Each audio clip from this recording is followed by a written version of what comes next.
അസ്സലാമലൈക്കും. റമദാൻ മുബാരക്. ഇന്നത്തെ നമ്മുടെ റെസിപ്പി നല്ല ക്രിസ്പി ആയിട്ടുള്ള കോഴിയടയാണ്. നമ്മുടെ തലശ്ശേരിക്കാരുടെ കോഴിയടയിൽ പക്ഷെ കോഴി ഉണ്ടാവില്ല. നമ്മുടെ കോഴിക്കാലിൽ കോഴി ഇല്ലാത്ത പോലെ തന്നെ ഇതൊരു സ്വീറ്റ് ഡിഷാണ് കേട്ടോ. വളരെ ഈസി ആയിട്ട് തയ്യാറാക്കാൻ പറ്റുന്ന ഒരു ഡിഷാണ്. അതിനായിട്ടൊരു 1/4 കപ്പ് കടലപ്പരിപ്പ് ഒരു അരമണിക്കൂർ നമുക്ക് വെള്ളത്തിൽ കുതിർത്ത് വെക്കണം. എന്നിട്ട് ഒന്ന് പ്രഷർ കുക്ക് ചെയ്തിട്ട് എടുത്താൽ മതി ഒരു വിസിലിന്. പിന്നെ 1 കപ്പ് മൈദയിലേക്ക് 2 സ്പൂൺ ഓയിലും ആവശ്യത്തിന് ഉപ്പും ചേർത്തിട്ട് കുറച്ച് വെള്ളമൊക്കെ ഒഴിച്ചിട്ട് നമ്മൾ പൂരിക്കൊക്കെ കുഴച്ചെടുക്കുന്ന പോലെ ഒരു മാവ് കുഴച്ചെടുക്കുക. എന്നിട്ട് നമുക്കിത് മാറ്റി വെക്കാം. ഇനി ഇതിൻ്റെ ഫില്ലിങ് നമുക്ക് റെഡിയാക്കിച്ചെടുക്കണം. അതും ഈസിയാണ്, തേങ്ങ വെച്ചിട്ടാണ് ചെയ്യേണ്ടത്. അപ്പോൾ അതെങ്ങനെയാണ് ചെയ്തെടുക്കുന്നതെന്ന് നോക്കാം. അതിനായിട്ട് ഞാനൊരു പാനിൽ ഒരു 1/4 കപ്പ് വെള്ളം ഒഴിച്ചിട്ടുണ്ട്. ഇനി ഇതിലേക്ക് ഒരു 3 ടേബിൾ സ്പൂൺ പഞ്ചസാര ഇട്ട് കൊടുക്കുക. കാരമലൈസ് ഒന്നും ചെയ്യണ്ട, ജസ്റ്റ് ഒന്ന് ഇട്ട് കൊടുത്തിട്ട് ഒന്ന് മിക്സ് ചെയ്തിട്ട് നമുക്കിതിലേക്ക് ഒരു മീഡിയം സൈസ് തേങ്ങ ഞാൻ ചിരവി എടുത്തിട്ടുണ്ട്. അത് ഇതിലേക്ക് ചേർത്ത് കൊടുത്തിട്ട് നന്നായിട്ട് വഴറ്റിയെടുക്കണം. ഇതൊന്ന് സോഫ്റ്റായിട്ട് വരുമ്പോൾ നമുക്കിതിലേക്ക് 1 സ്പൂൺ ഗീ ചേർത്ത് കൊടുക്കാം.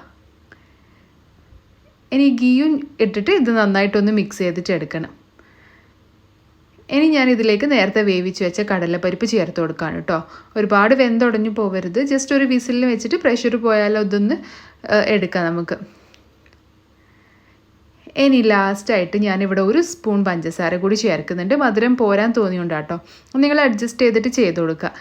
അവസാനമായിട്ട് കുറച്ച് നമ്മുടെ ഏലക്കാപ്പൊടിയും കൂടി ചേർത്ത് കഴിഞ്ഞാൽ നമ്മുടെ ഫില്ലിങ് റെഡിയായി. ഇനി ഇത് നമുക്ക് മാറ്റി വെക്കാം. ഇനി ഇതെങ്ങനെ ഉണ്ടാക്കുന്നത് കാണാം. അതിനായിട്ട് ഞാൻ നേരത്തെ മാവ് ഒരു 4 പോർഷനായിട്ട് മാറ്റിയെടുക്കുന്നുണ്ട്. എന്നിട്ട് ഇത് നമുക്കൊന്ന് പരത്തിയെടുക്കണം. ഇത് പരത്തുമ്പം അത്യാവശ്യം നല്ല വലിപ്പത്തിൽ തിന്നായിട്ട് തന്നെ പരത്തിയിട്ട് ഒരു കുക്കി കട്ടറോ അല്ലെങ്കിൽ ഒരു സ്റ്റീലിൻ്റെ ഗ്ലാസ്സോ എന്തെങ്കിലും വെച്ചിട്ട് നമുക്കിതിങ്ങനെ കട്ട് ചെയ്തിട്ട് എടുക്കാം. കണ്ടില്ലേ, നല്ല തിന്നാണ്. ഇതുപോലെ തിന്നാണെങ്കിൽ നല്ല ക്രിസ്പി ആയിട്ട് കിട്ടും. ഇനി നമ്മുടെ ഫില്ലിങ് നമുക്ക് കുറച്ചായിട്ട് ഇതിൻ്റെ നടുവിലേക്ക് വെച്ച് കൊടുത്തിട്ട് ഇതിനെ ഫോൾഡ് ചെയ്തിട്ട് എടുക്കണം.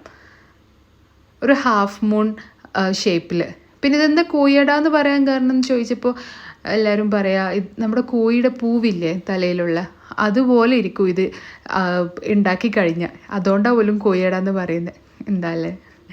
അപ്പോൾ നമുക്ക് ഇനി ഇതിൻ്റെ സൈഡ് ഒന്ന് പല്ലെടുത്ത് കൊടുക്കണം. ഇത് പല്ലെടുക്കുക എന്നാണ് പറയുക. ഇതിൻ്റെ സൈഡ് ഇങ്ങനെ ഞൊറി പോലെ എടുത്ത് കൊടുക്കണം. ഒന്ന് പ്രസ് ചെയ്യുക, ബാക്കോട്ടേക്ക് വലിക്കുക, പിന്നെ അതിങ്ങനെ ഒട്ടിച്ചു കൊടുക്കുക.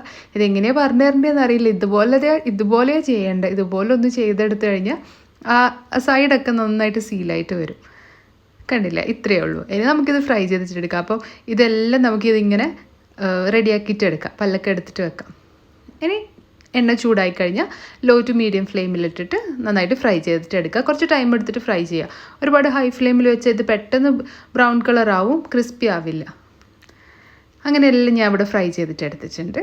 നമ്മുടെ ക്രിസ്പി കോഴിയട റെഡി ആയിട്ടുണ്ട്. കോഴിയില്ലാത്ത കോഴിയട, മധുരമുള്ള കോഴിയട റെഡി ആയിട്ടുണ്ട്. അപ്പോൾ ട്രൈ ചെയ്യാത്ത ആരെങ്കിലും ഉണ്ടെങ്കിൽ ഒന്ന് ട്രൈ ചെയ്ത് നോക്കുക. നല്ല ക്രിസ്പിയാണ്. ഒരു 2-3 ദിവസമൊക്കെ എയർ ടൈറ്റ് കണ്ടെയ്നറിൽ വെച്ചാൽ അതുപോലെ തന്നെ ഇരിക്കും കേട്ടോ. അപ്പോൾ ഈ ഒരു റെസിപ്പി ഇഷ്ടമായെന്ന് വിചാരിക്കുന്നു. കൂടുതൽ നല്ല റെസിപ്പീസുമായിട്ട് കാണാം. അതുവരേക്കും this is me Nishi signing off. Take care.